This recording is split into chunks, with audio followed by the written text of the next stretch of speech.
Bang Reza, kalau dari kacamata Anda, aksi sadis yang kemudian dilakukan oleh pelaku ini apakah memang betul hanya karena semata yang tadi sudah dijelaskan begitu ya, terpantik emosinya, karena rasa sakit hati, karena permasalahan ekonomi, hanya itu saja Bang Reza? Masuk akal. Tapi saya mundur dulu satu langkah ya. Saya mengenal AKBP Irham Kustarto ini sudah sekian belas tahun.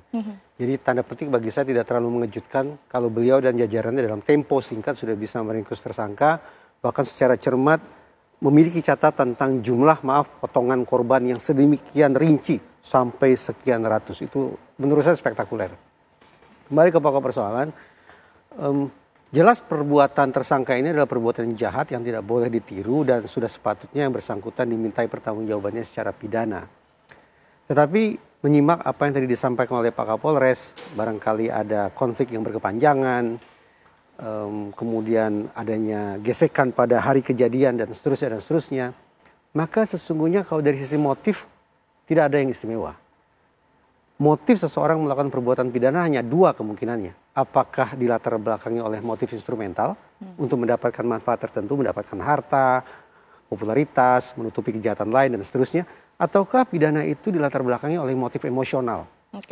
Ledakan perasaan negatif, marah, sakit hati, dendam dan seterusnya. Hitung-hitungan berdasarkan apa yang sudah dipaparkan oleh Pak Kapolres, perkiraan saya tersangka adalah contoh seorang pelaku pidana yang dilatar belakangi oleh motif emosional.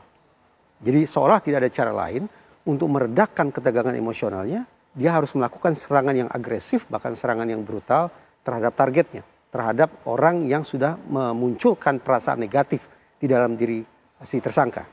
Atas dasar itu, saya pikir kita perlu sedikit mengoreksi cara kita menyikapi kasus-kasus pembunuhan yang disertai dengan mutilasi. Acap kali kita memandang ini perilakunya brutal, ini perilakunya keji karena apa? Karena ada mutilasinya. Sehingga muncul pertanyaan, bagaimana ya caranya agar orang tidak lagi melakukan mutilasi? Bagi saya pertanyaan itu relevan tapi salah kaprah. Kenapa? Karena pokok pidananya bukan pada mutilasinya, yaitu pada pembunuhannya. Mutilasi kemungkinannya juga hanya dua. Satu, mutilasi merupakan perbuatan susulan. Ketika kekerasan biasa ternyata tidak cukup meledakkan hati si pelaku, maka dia akan melancarkan aksi kekerasan susulan, termasuk dengan memperlakukan tindakan keji terhadap tubuh korbannya. Atau kemungkinan kedua, mutilasi adalah sebuah cara untuk menghilangkan barang bukti, mempersulit kerja polisi, dan seterusnya, agar nanti pertanggungjawaban pidananya ya barangkali akan lebih ringan, atau kalau tidak ditemukan bukti yang kuat, bisa jadi lolos dari pidana. Bang, tapi kan yang kemudian menjadi perhatian dalam kasus ini, mohon maaf saya tidak bermaksud untuk membandingkan dengan kasus mutilasi yang lain, tetapi jumlahnya ini begitu banyak, lebih dari 300. Anda membaca ini sebagai sesuatu yang apa dimaknainya? Antara ini memang sangat emosi luar biasa atau memang ada latar belakang pelaku yang memang harus dikulik? Mengapa sampai 300 potongan tubuh? Saya punya kepentingan bukan untuk mengobati pelaku pidana. Kepentingan psikologi forensik adalah memastikan pelaku pidana menjalani proses hukum yang sebagaimana mestinya. Dengan cara berpikir semacam itu, maka terus terang saya tidak mau membangun spekulasi. Apakah pelaku pidana, baik tersangka maupun pelaku-pelaku lainnya, apakah mereka punya gangguan jiwa, apakah mereka psikopat, ataupun sebutan-sebutan lainnya yang justru sadar tidak sadar akan membuka ruang peringanan hukuman bagi yang bersangkutan. Karena ternyata kita memiliki kesimpulan, oh seseorang melakukan perbuatan pidana karena anggaplah ada gangguan kejiwaan tertentu di dalam dirinya. Sekarang mari kita berpikir sederhana. Terhadap orang yang punya gangguan kejiwaan, apalagi kalau dianggap punya penyakit kejiwaan, sepatutnya orang itu dihukum atau diobati? Diobati. Karena itu sekali lagi, karena kepentingan psikologi forensik bukanlah untuk mengirim pelaku pidana ke panti rehabilitasi, tapi mengupayakan agar pelaku pidana dikirim ke BUI, maka saya menghindari penggunaan sebutan-sebutan, diagnosis apapun itu, yang justru bisa meringankan pelaku pidana. Ya, karena kita di sini juga mencari keadilan begitu ya bagi korban dan juga keluarganya tentunya. Kami kembali terhubung dengan keluarga atau ibu dari korban ya, Ibu Silvi. Ibu Silvi, mungkin kami meminta Anda untuk kembali bercerita ya, bagaimana kemudian ini sosok dari pelaku selama Anda mengenalnya mulai dari awal diperkenalkan hingga pada akhirnya mendengar informasi ini, Bu Silvi. Ya, anaknya baik sih. Baik. Anaknya Di tahun berapa Ibu diperkenalkan dengan pelaku, Bu?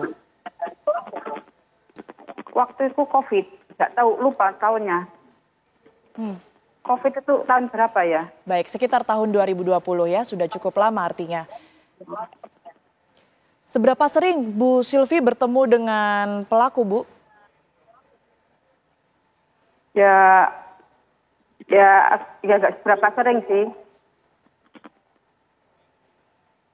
Di momen-momen apa saja itu Ibu bertemu dengan pelaku? Nggak ada momen sih, Mbak. Hmm? Ya kalau anaknya kepengen kesini ya kesini gitu aja. Baik, apa kesan Ibu terhadap pelaku? Memang tadi Ibu sempat mengatakan baik. Baik ini dalam arti apa, Bu? Apakah sopankah? Ada tindakan pelaku yang kemudian ini sering membantu korban atau bagaimana? Ya apa ya? Ya baik ya, kadang dia sering membantu. Membantu apa? Bu Silvi, mohon maaf. Ya yang membantu apa ya, kayak bersih rumah gitu loh. Baik. Kalau dari anak Ibu, almarhum ini apa pernah juga bercerita mengenai bagaimana sosok teman dekatnya tersebut, Bu Silvi, kepada Ibu? Enggak. Tidak pernah ya? Ya cuma bilang baik gitu aja. Pernah kan mungkin bercerita mengenai bagaimana mereka bertengkar atau permasalahan-permasalahan yang timbul di antara keduanya, Bu Silvi? Enggak pernah. Nggak pernah ya. Kalau untuk almarhum sendiri, Bu, ini sebenarnya seperti apa Ibu mengenalnya? Karena informasi yang beredar ini kan memang almarhum tinggal terpisah begitu ya di Surabaya, sementara berbeda dengan Bu Silvi juga. Maksudnya gimana tuh, Mbak? Bagaimana Ibu mengenal anak Ibu? Karena memang kan ini kan sudah terpisah lumayan lama ya Bu ya, sejak anak Ibu kos mungkin atau lulus dari universitas pada saat itu. Anaknya baik sih. Menurut saya ya. Ya pastinya. Ceria. Ceria. Baik.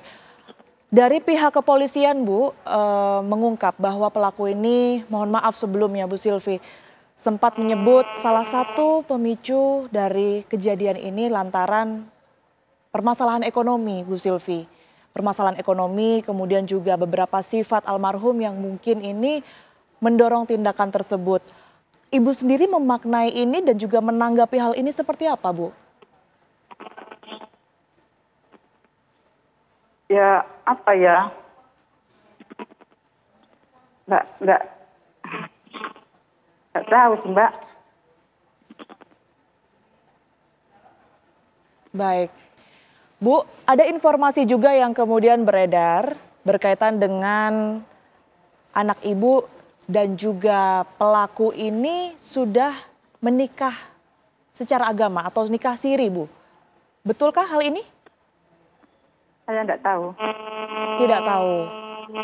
Jadi sepengetahuan Ibu sejauh ini keduanya hanya berpacaran saja ya Bu ya? Iya. Baik. Bu Silvi terima kasih atas informasi yang diberikan kepada kami. Tentunya kita berharap agar pelaku ini mendapat hukuman yang setimpal dan juga keluarga selalu dikuatkan. Terima kasih. Dan kami tentunya akan tetap melanjutkan dialog di Apa Kabar Indonesia Malam, pemirsa bersama dengan dua narasumber yang telah hadir. Namun kami jeda sejenak terlebih dahulu, Apa Kabar Indonesia Malam masih akan kembali untuk Anda sesaat lagi.